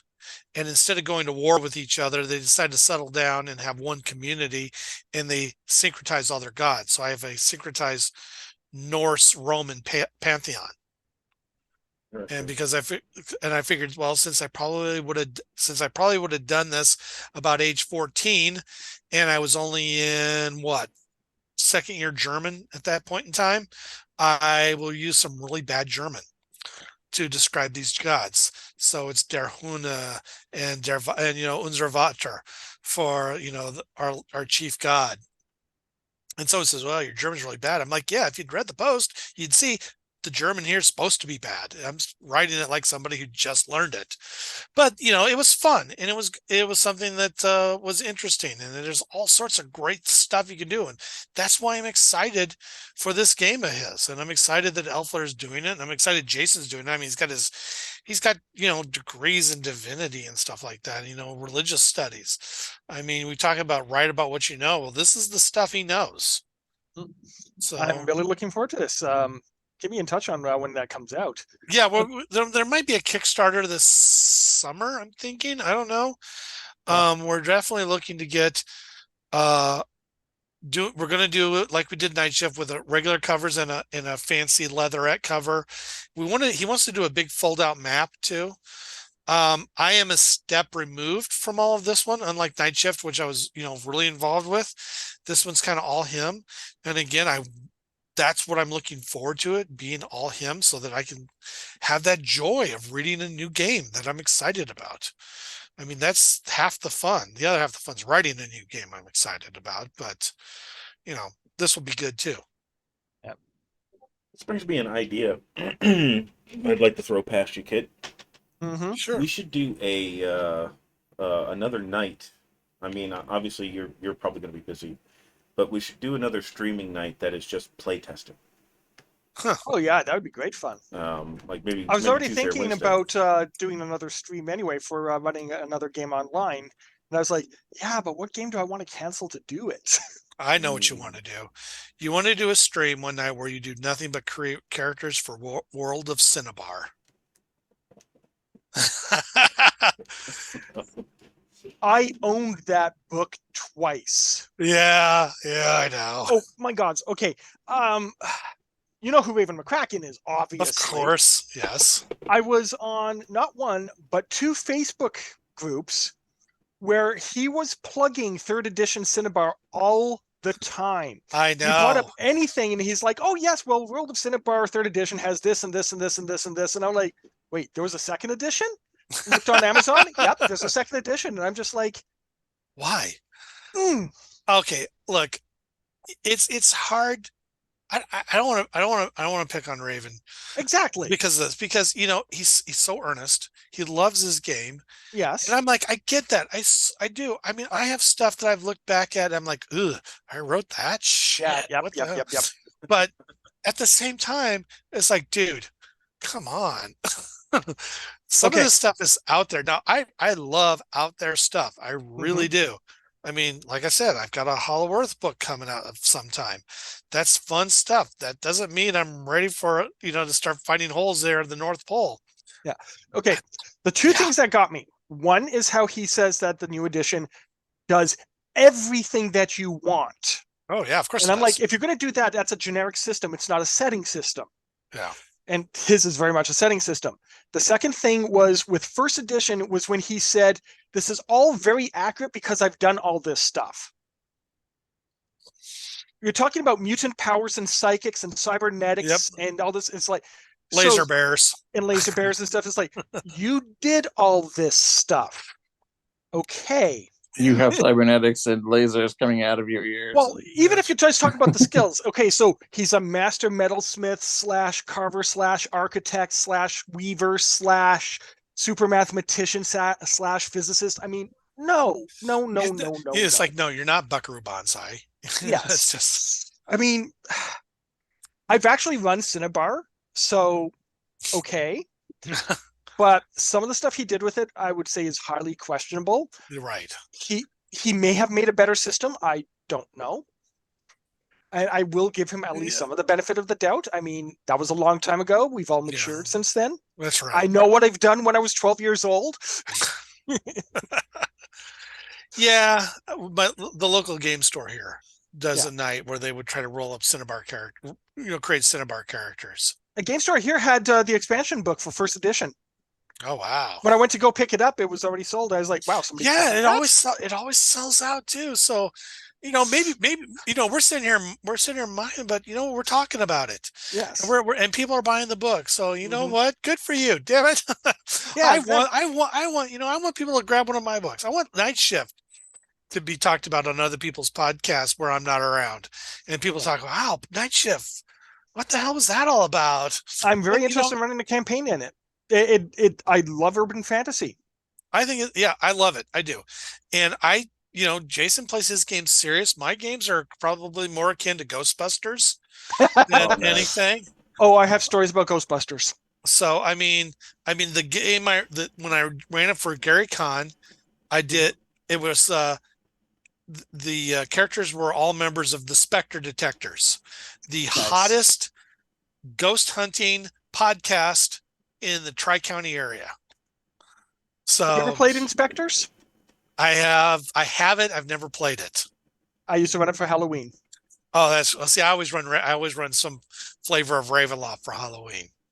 The group had to defeat a bunch of ghosts inside a used clothing store by doing the YMCA dance. Oh, there you go.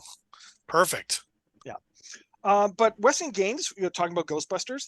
Yeah. For Ghostbusters and for their Men in Black RPG, they did the unforgivable sin. They did not trust their players and game masters to be able to run the game. Yeah. With Ghostbusters, they decided to make it slapstick when it's very much situational comedy. Right. And with Men in Black, they took it all the way to get smart. Oh, wow. Yeah. Yeah. It's like, well, obviously it's a comedy, but we can't trust the game master and players to do it. So we're going to make it slapstick because everyone gets slapstick. And I was just like, Yeah. no, that's not what it is. Yeah. Which is interesting because, everybody goes on and on about how good D6 Star Wars was. I enjoyed D6 Star Wars. It would have done great with the Torque Drama deck. Right. And honestly, there were lots of games West End did that I absolutely loved. Torque is great. I loved first edition Torque. Oh, a lot of people love Torque. And I mean, so when they miss like that, it sometimes I wonder, because there was when we were working on Buffy, there was a lot of things we wanted to do that we just couldn't do. So sometimes I wonder how much of that is due to the designers and how much of that is due to the lawyers saying, no, you can't do that. So we wanted in one section of the book, we wanted to call Xander spider eating man bitch, something he refers to himself as in the fifth season or sixth season. Anyway, it doesn't matter. Sixth season. And the lawyer's like, no, you can't do that. Why not? All right. It's canon. It is. The only thing I think I would have taken out of this D6 Star Wars was the chance die. That is not needed. You do not need a 1 in 6 chance of something going horribly wrong. I had players get 3 of them in a row. Yeah. Well, I mean, yeah, and got a bad feeling about this. Yeah. So Exactly. I mean, with Star Wars and and Night Shift to the same degree, Star Wars was a story about heroes. I mean, nobody wants to watch the movie where Luke Skywalker dies from a evaporator explosion, at age 14. That's not a movie. I mean, could that happen in the role-playing game? Absolutely, it could happen. Is it going to happen? It shouldn't. No, exactly. We want to see the movie where the hero survives. I mean, if I'm running Night Shift and I've got a group of witches who may or may not be charming ones. Not a sponsor. Yeah. Hashtag not a sponsor. I want to be sure that that the story works. I want to have fun with it. I mean, and now in a real situation, and this is sort of another genesis point of this game, I was at Ghosts of Albion. Excuse me, sorry. I was at Gen Con, and I was running Ghosts of Albion games, and I noticed that one of the people next to me was running Buffy, so I sat in on their game, and it was a Buffy / Charmed crossover. Nice. So I got to play Piper. Which was nice. one of the best times I've ever had, because Piper's such a great character and Holly Marie Combs is wonderful. And I'm like, yes, this is exactly what I wanted done when we were putting together Buffy. This is exactly what I wanted done when I was running Ghosts of Albion. This is absolutely what I need done when doing Night Shift. So I don't like those sort of, oh, look, your character randomly died, or worse, your character died in character creation. Yeah, it's funny for traveler stories. We all have those, but that's not an interesting day, gaming. I don't want to have to go through and re-roll another character or regenerate another character in Traveler's case. Yeah. But in your case, I think, like when you were saying you were working on Buffy and stuff like this, I get the feeling you would trust the game masters and players to know what they're doing. Right. And that's certainly true. Yes, absolutely. And in fact, my point of view always is, look, I'll write the book. I'll do everything I can, and I'll slap it between 2 covers, and I'll send it out in the world. And once I've sent it out in the world, what you do with it is what you do with it. I can't stop you doing that. You want to go through and you want to kill off all my favorite characters? You want to kill off all my favorite witches that I worked on? all right, fine. Your game, your universe, not really didn't really happen in mine. But no, seriously though, I want people to be able to do what they want in the games with the games. And I am not some authority because I happen to be the one who did all the typing. The work now has left me, and it's now your work. You have to put in the effort. The game master has to build the world. The players have to build those characters, and they have to interact with each other. And how that happens is up to them. And yeah, I got to trust them to do it. Yeah. And I got to trust them to do it in the way that's fun for them, because otherwise they're not going to buy my next one. Fair. So, Speaking I of mean, your next one, you Ooh. submitted 3 pictures, and we've only showed I 2. did. Oh, okay. I don't know which ones we showed or not. So, here we. So here's Night Shift, the Night Nightmare, Shift, and right? Monster Mash. Okay, so Nightmare just came out in PDF Monday. There is going to be a print copy, and you have to find. They're being sold direct through Fright Night Classics. So you'll have to find them on Drive Through RPG or on Twitter to get them. And I will admit, I am trying to get the Nightmare to be their new best-selling adventure. I believe I only need to sell 10 more. Yes, but you haven't talked about Monster Mash at all. I will get to Monster Mash. Monster Mash was something ridiculous that I did. So here's a picture of Monster Mash. I know I got it on stupid. Here we go. There we go. It's Monster also Mash up on the left. Perfect. And it's a nice little hardcover, which I love. Monster Mash is overtly designed for old school essentials. So people in the know, that's basic BX D&D. Start at level 1, end at level 14.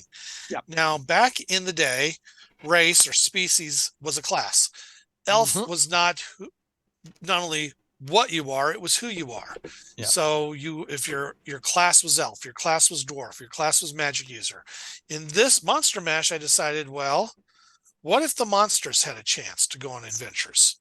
So in this, I have 13 classes, and I wanted to release it on Halloween, and then it got delayed, and then the OGL thing really kind of messed me up.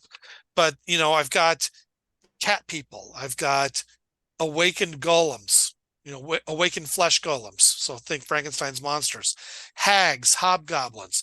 These are all your Halloween monsters. Vampires, profane necromancers. I even have a goth witch in here because I got to do a witch. You have to have a witch. Mean, I'm contractually obligated. But they're all different levels, and you can play these. And I've tried to balance it out so that you can play. So if you're running a hobgoblin, he's largely like a fighter, but he's got his own things that he can do too. A vampire's got a lot they can do. If you want to play a werewolf, you can play a werewolf. If you want to play a were-rat, you can play a were-rat. And there's 13 classes in there that you can play. And it's, like I said, for old school essentials, which seems to be the new hotness right now in the OSR movement. Although I have to admit, the new Swords and Wizardry is kind of looking nice, and I also like the new Labyrinth Lord 2.0. The nice thing about people dropping, let me side for a second. I like the OGL. I appreciate the OGL. The OGL has allowed me to do a lot of things that otherwise I wouldn't be able to do because of worry of legal. I surrender potentially some of the rights that I have to work inside a quasi-legal safe harbor. And that's nice. I like that. And the stuff I feel like I'm sacrificing is stuff I probably would have given away anyway, because I still pretty much give it all away for people to use. Now, the OGL is still out there for now, but a lot of people are moving away from it, which I completely understand. Regardless of what that means legal wise. And I had been part of the OGL Foundation, back when it got started. So I've been doing this stuff for a while. It's a lot of people to get really creative. I mean, I'm looking forward to Orc, the system. I'm looking forward to seeing what Paizo does. I'm looking forward to seeing what, Kobold Press is doing. And Green Ronin and... Yeah, I mean, so Chris Godderman's Basic Fantasy, I don't know if you've ever seen that game. It's really one of the very first retro clones out there. And it's sort of like it's like a basic expert sort of thing, but you go to 20th level. Mhm. There's only 4 classes and four species, 4 races. Mhm. He's recently re-released it as his 4th edition. It's still really much the same as every other edition, and it's now all Creative Commons. He's released it completely under Creative Commons. You go to his website, basicfantasy.org. You can download absolutely everything for free. I mean, Right. I don't even know if he's making money off of the print copies, to be honest with you. But it's just everything's kind of exploded, and it's now we've got a new batch of creativity coming out. So yeah, my game Monster Mash is still OGL. Mhm. I'm probably going to, for that particular line, I'm probably going to stick with the OGL, to Mhm. be honest with you, until the powers that be tell me otherwise. But now I know that there's plenty of other options out there. And I'm going to, there's actually, I got a Monster Mash 2 coming out. Back when I was running Back Me a couple of years back, Yeah. what I did was I was taking a look at the math involved with the XP charts for halflings, dwarves, elves, and what it is they basically took the class that race is, and they added a little surcharge for the racial abilities, and that was it. That's If you it. take a look at the elf progression chart, it's fighter plus magic user plus a surcharge. Yep. So what I did was I basically just said, okay, these are elven abilities, dwarven abilities, halfling abilities. Here's the surcharge. Pick what classes you want. Yeah. And that's exactly what Basic Fantasy does as well. Yeah. I mean, and honestly, that's the way we played it anyway. I mean, even so, I started early enough to experience what I referred to as the edition skirmishes. They weren't the edition wars yet, and because I had played Basic and Expert, the Moldvay, Cook, Marsh, Red and Blue books. Yeah. Other people in my town played AD&D. You know, of course, I had AD&D books. I had a Fiend. I'd borrowed a friend's Monster Manual. I thought it was cool, but I also bought my own Fiend Folio. That was my first AD&D book, was Fiend Folio. Yeah, well, you know what? My first AD&D book was Deities and Demigods. So, Nice. Because I bought that because my first character was a cleric. Total Van Helsing ripoff. I have no problems with that because that's what I wanted to do. I mean, like I said, I wanted to play Dark Shadows even back then. So my first edition skirmishes were between people who didn't think BX D&D was real D&D. Only AD&D was real D&D. And of course, I had people who are like, we don't care. And we mixed and matched anyway. I mean, you can still use Holmes Basic with the Monster Manual. There's absolutely no rules contradiction in there. Yeah. Basic, Expert, the BX, and AD&D, there's a little bit more problematic areas there. Clerics have different level advancements, for example, and of course, first edition clerics get a spell at first level, and basic clerics do not. Yeah. So, but yeah, that it was that's sort of what we were doing back then anyway. So basic fantasy is just kind of a reflection of that mixing we were doing anyway. When I moved from Calgary to Ottawa, I wound up meeting somebody. We do the D&D campaign thing. It wound up, we called it That Campaign because the characters wound up doing realm hopping to Earth and back.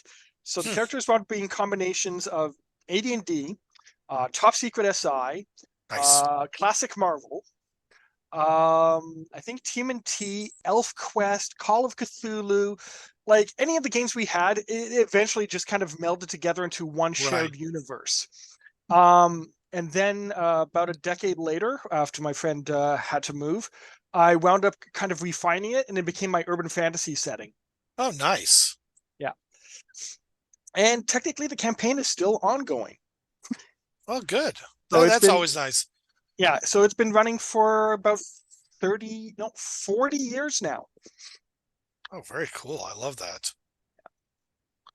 Yeah, my so I mentioned that I started with basic edition. Same with and me. I was using Mystaria, although we didn't call it that then. It was just called the Known World. Yep. And then when I got to high school, I started gaming with this other guy who was total AD&D, of course. And it looks like I got a bit of a lag going on here. And He was using World of Greyhawk. So we were doing the world hopping between the two. And eventually, towards the end, we decided just to merge our worlds. And we drew a map, and it was Greyhawk on one side and the known world on the other. And of course, later on, once I got online into blogging, I saw that somebody else had done that as well. And it was called a Mistareth. So of Mystaria and Oerth. Yeah. And I like it, and I grabbed onto that. And I'm Might have like, called oh it yeah. Othara myself, but See, that's what I should have done, to be honest with you, because that would have made much more sense given everything else I write about. I actually talked about it in a blog post because that does sound cool, and I should have done that, but I didn't, and I've put too much mental energy into the other. And somebody had put together a map for it, and I've actually talked to the guys. He's like, "Oh yeah, you've done a lot more with this than I thought that we're going to do. I just sort of tossed this one off." And it was, I'm like, okay, cool. I'm glad that you're not irritated that I'm taking your map all the time and saying, look at my world. It's not my world, but you know what I'm trying to say. I need to sign off, guys. So I'll let you continue. all Okay, right, you great. take care. All right. Good. See you guys around. See you next week. Yeah, I'm keeping an eye on my phone. My oldest works nights, and he's a chef. Oh yeah, He's a pastry chef. nice. So he doesn't drive all that much, so I go pick him up. So I have to keep an eye on whenever he gets off of work. Nope, makes perfect sense.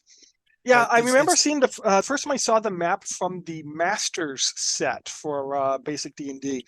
Yeah. I was looking at that map and going, "Where's all the gazetteers for all of this stuff?" Yeah, no kidding.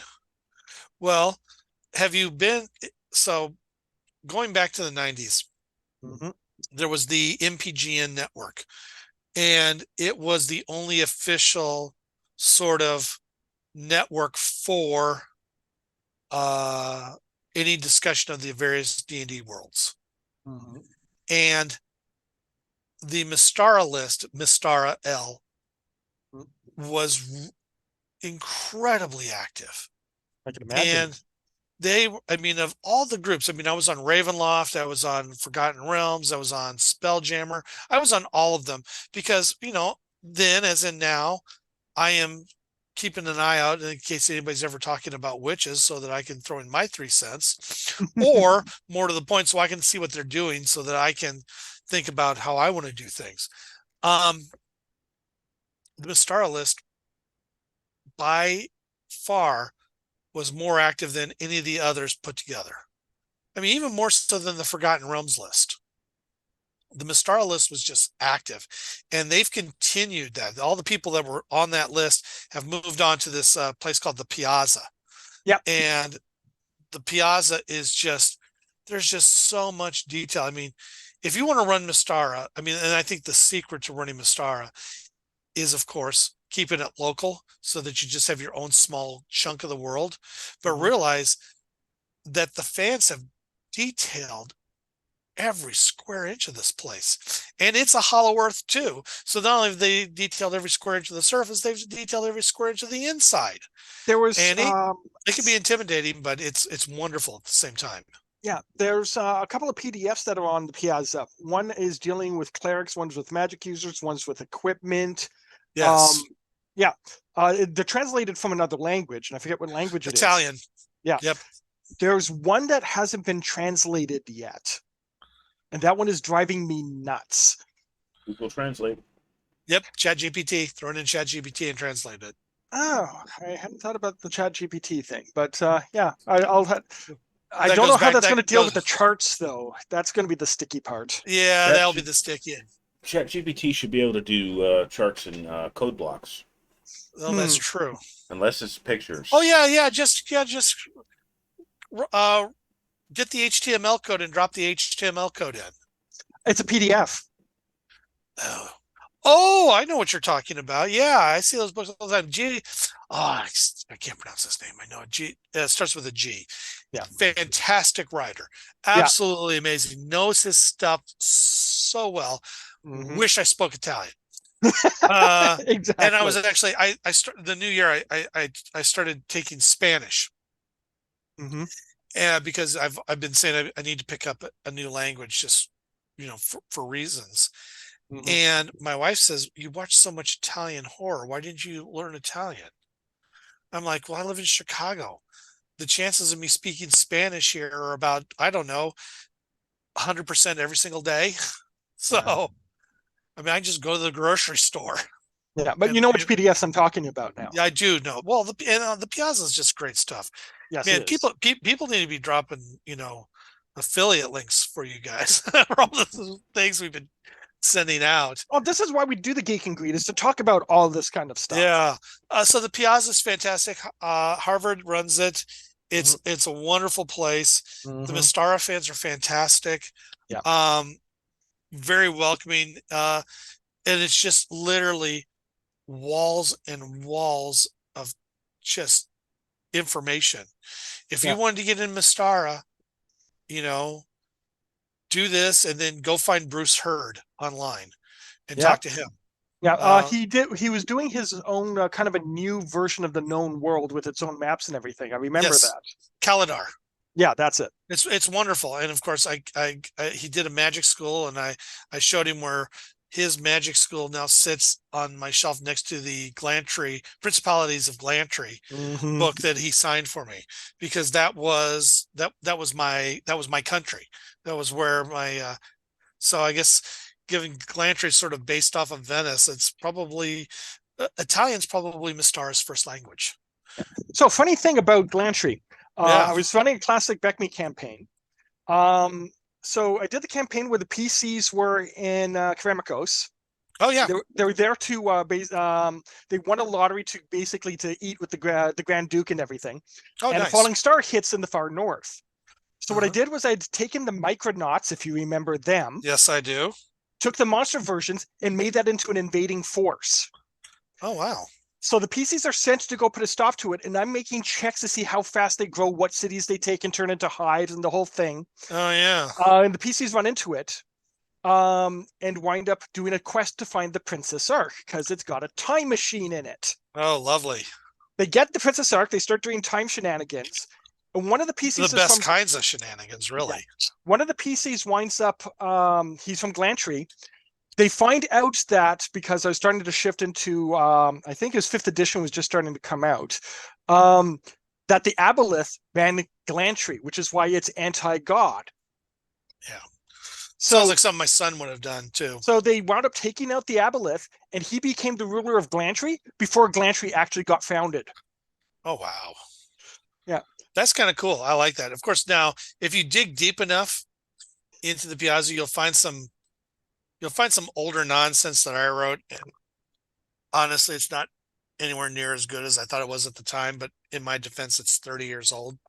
Yeah. And I talked about a potential future of Glantry that happens about 300 Oh, is years that later. when there's that huge drain with the war and everything?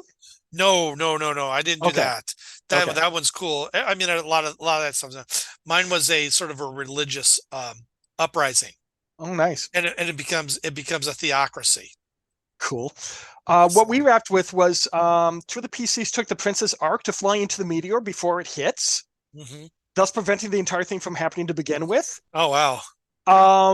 So we flash back to the PCs at the very first session, seeing the meteor coming down, something going up and hitting it. There's this big explosion. They win the lottery. They go in, and then the Grand Duke is like, "Oh, there's some people off in that room over there to meet you." So they go to meet them. Yeah. They meet themselves from the previous Oh, yeah. timeline who have just made it to immortality. Oh, lovely. So they meet themselves. Oh, that's fun. I like That's that. how I wrapped it. Oh, good. I will admit I have, and one of my local friends, and his kids and my kids are the same age. So, and they've known each other since they were 4 years old. So we've played together. He's run lots of my play tests, and his kids have been in my games. My kids have been in his games, and my oldest and his oldest have all been in games together. Anyway, the where I was getting with that is he makes fun of me because he knows I've got one hard and fast rule in D&D, and that's no time travel whatsoever. I don't do time travel in any sort of D&D, which is kind of funny because I've been rewriting the history of Kiersey Yep. The immortal from Mystaria, Mhm. who in my world looks just like Vanessa Williams because yes, she should, yes. Um, she's the only one who does time travel Yeah. in my games, but that's my exception. But otherwise, I'm like, no time travel. I've got several versions of Doctor Who over here for that, and if I really want to, I've got a bunch of versions of Star Trek as well that I can do that with. Yeah. I happen to be a Star Trek Adventures game master myself, so Oh, I love the new Star Trek game. I'm not doing to talk much about it this year because I always do Sci-Fi Month in May. This year's going to be dedicated to Doctor Who, but I'm going to do the Phasa Trek, and I'm going to do the new Star Trek Adventures. Well, new-ish, the Modiphius one. yeah, that's the one I GM. Yeah, because that one's fun.